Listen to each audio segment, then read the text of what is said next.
It is either, well, but maybe you're stuck with it, you know? Many of you immigrate as well, you know? I think the point has to be made too that the tenor of the white community, the tenor of our entire community in Britain at the moment is one of some sort of depression. I mean, the nation has a mood of depression about it, born of economics, born of its post-imperial period, that there is a sense that we aren't as great as we used to be, we aren't as rich, we aren't as successful, and this spreads right through the community. Now, I think the black communities are very buoyant and forward-looking and more optimistic and idealistic than the white people are, simply because of their place in their own history and our place in our history. Yours is a better place to be.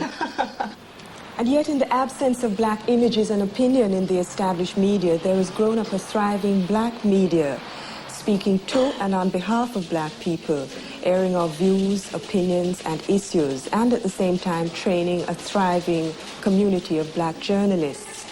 People like Alex Pascal, papers like West Indian World and Caribbean Times, of which Arif Ali is the editor. Arif, tell me some of the history and the growth of the black media.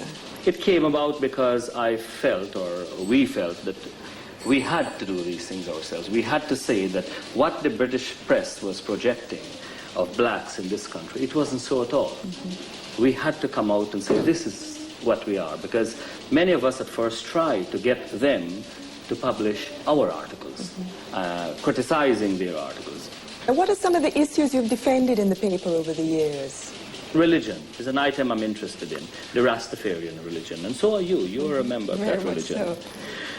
We are saying in prisons and in different areas, it's not the right thing to say in prison, but the survey we did was geared a lot on that, because a lot of complaints were coming out that Rastafarian were not treated in prisons and in schools in this country as a religion.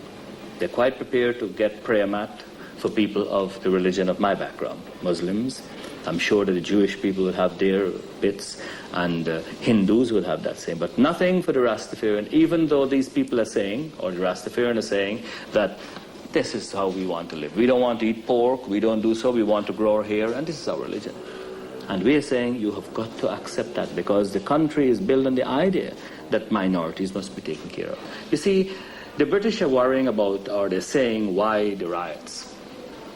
Why the riots is that you have sown the seeds. The British have sown the seeds of riots in the 60s and early 70s, and you're getting the riots in the 80s. And unless they change, unless the system changes drastically, unless governments and local councils take it as a priority on a war footing, as they did when they wanted to gain, to get back the Falklands, I'm afraid, and this is not something for people like myself to say, that we are going to have more problems. I don't know when, where, or how, but no one can convince me at the moment, or my colleagues who are in the business we are in, that since 1981 riots, that hardly enough has been done, or even attempted to be done, to correct the problems of the black community in this country. And what the British people must understand, that the next time you have riots in this country, no longer would it be in the areas where blacks live. It will not be only in Brixton and Liverpool and Southall. It will then move on to the area of suburbia. I think that's what they fear. Well, they should fear it, and by fearing it, you must correct it. So, as a message to the authorities in this country, it is time you start taking black people and their research and their points seriously. It is time you listen to our voices and use that as a guide how to improve the quality of life for you and us. And if the British government can't see that they are representing a country or trying to lead a country that have got very strong racist undertones. You look for racism in the world. It's in Australia. Only recently blacks can live there, even though blacks have been born and bred in that country. And still they haven't got any rights in that country. New Zealand, English. The Americas, predominantly English. Zimbabwe, South Africa. And if this race cannot understand that they are the promoters of racism, and start correcting it gradually now, when within your midst you have got 2 million of us. There must be we who have got to let you know that we are able to represent ourselves. Is it fair to criticize the established media for its blindness to the needs of black people? Yes, of course it is fair to criticize everybody in this country concerned. My pet criticism is against Fleet Street and their journalists, and television and their journalists. Take, for example, your own television, Radio 4 here. I mean, it's Channel 4, forgive me.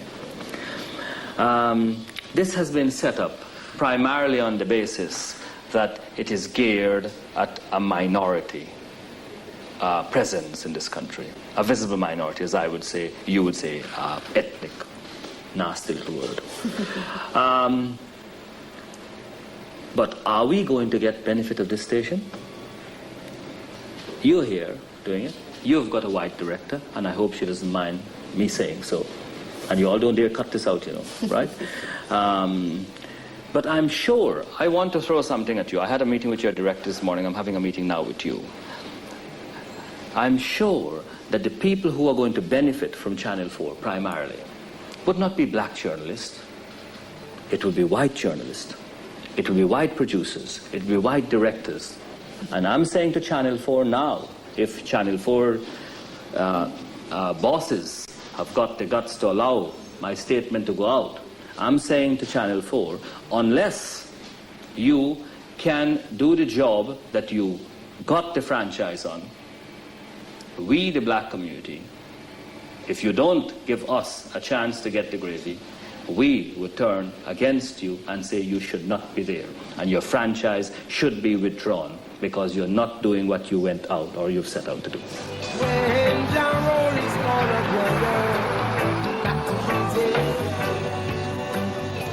Well, I chose my own crew, including the white person who directed the filming, though not the style, content, or finished product.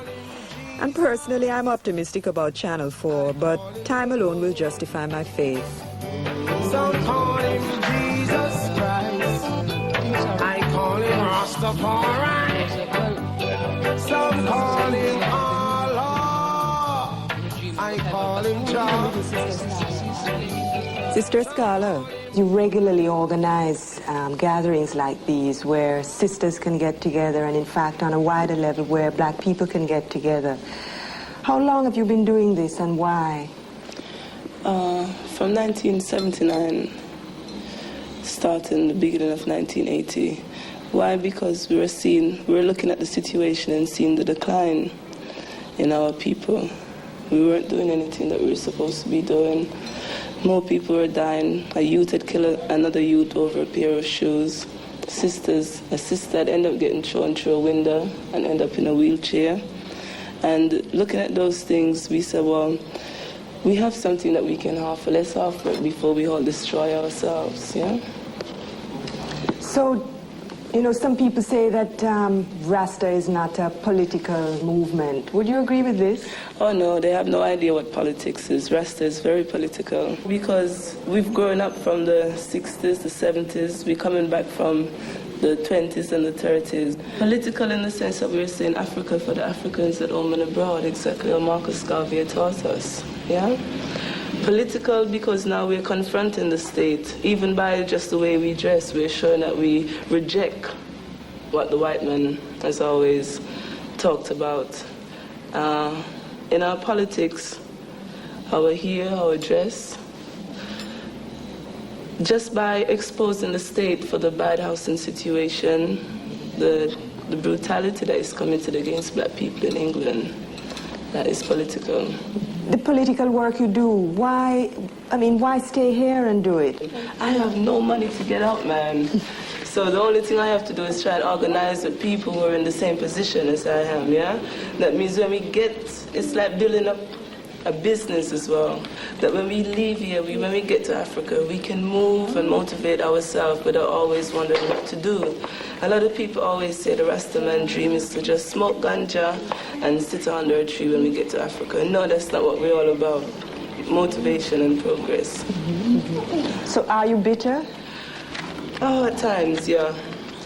sometimes. Do you think there's any solution to the problems of racism? The only way we're going to get rid of that racism is to remove all these things that make it work. And if racism is in the mind of the people, then the best thing for people like myself to do is leave it. Jah Rastafari. Praises to the Most High God, Jah Rastafari. For what is man in his physicalness alone, which is materialism? What is he in his confusion, but an obstacle to himself?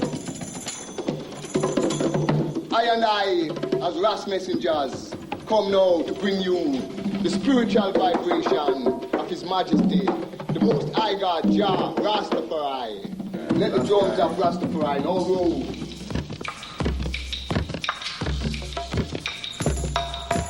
When I go down, I hit it blind. When I go down, I hit it blind.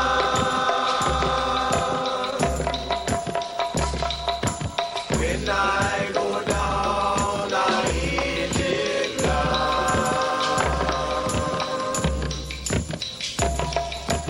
Lord, I heard a calling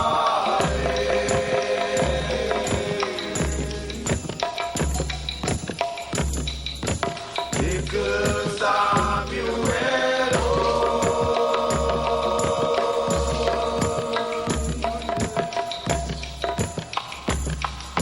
Sweet God, I serve because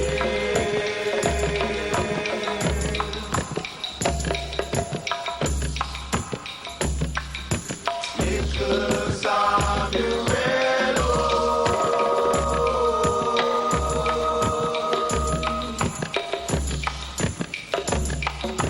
Sweet Lord, I serve because of you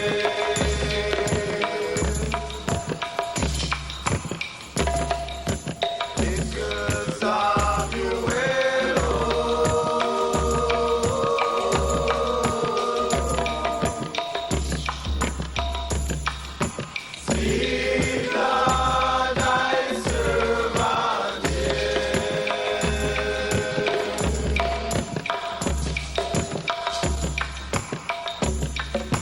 When I go down, I hit it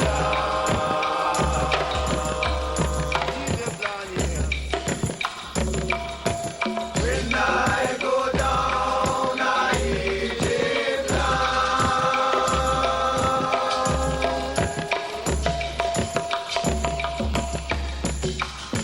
When I go down, I hit it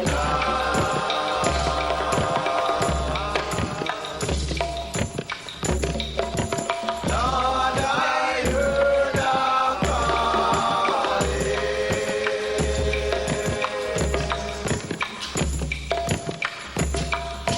because of you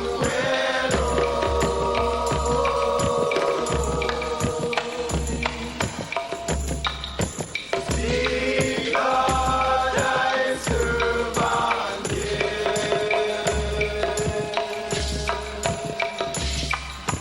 Sweet God, I serve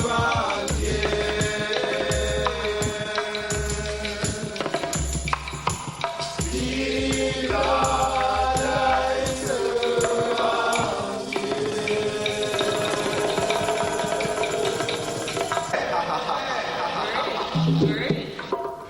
The Rastafari philosophy appeals very deeply to the black youth of Britain. Chauncey Huntley of Ras Messengers is typical of these young British Rastas. What is your personal reason for being Rastafari?